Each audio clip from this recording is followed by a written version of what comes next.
Working on Dead to Rights was a bit like, a small kid being in a toy shop. That you have all those shiny things around you and you just want every single one of them. And we have to be very cautious about what we do and how we put into the game because there are thousands of cool ideas. The seamlessly integrated combat system is something that players have never seen before.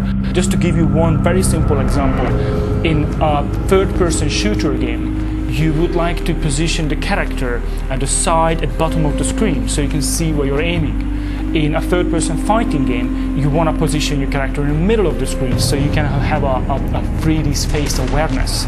So we have both, therefore we have to find the camera setting where you can see the character but at the same time you can still aim.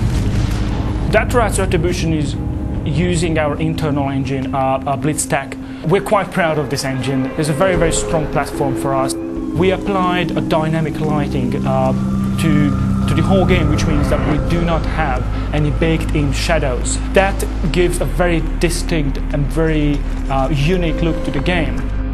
We decided to go this direction not only because it gives us a lot of toys to play around, because all the moving lights are just look funky, but also because the noir style requires a very strong contrast of light and shadow.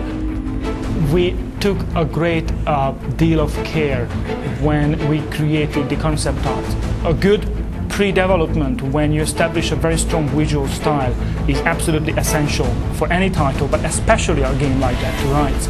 So we were able to create those shots, vistas, descriptive concept art, which helped later on all of the 3D artists to create the actual immersive universe.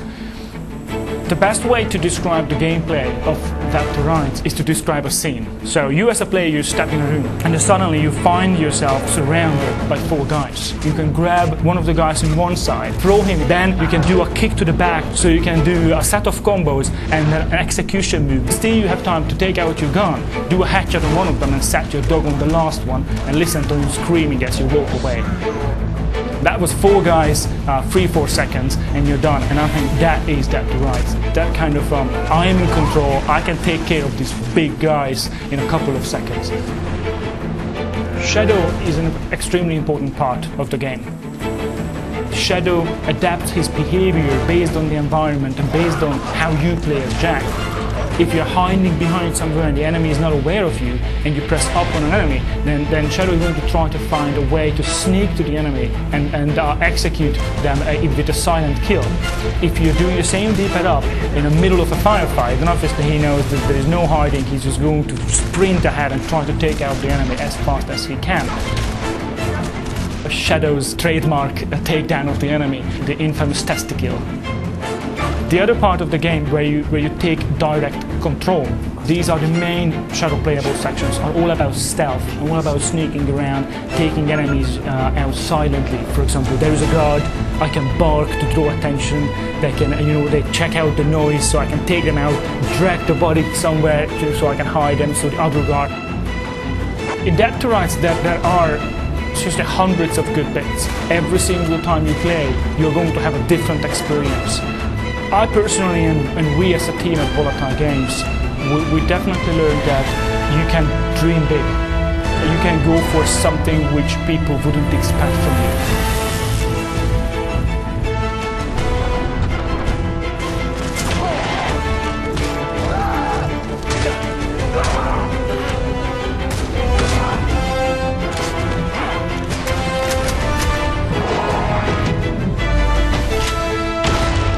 Dead to Rights Retribution is the dog's bollocks.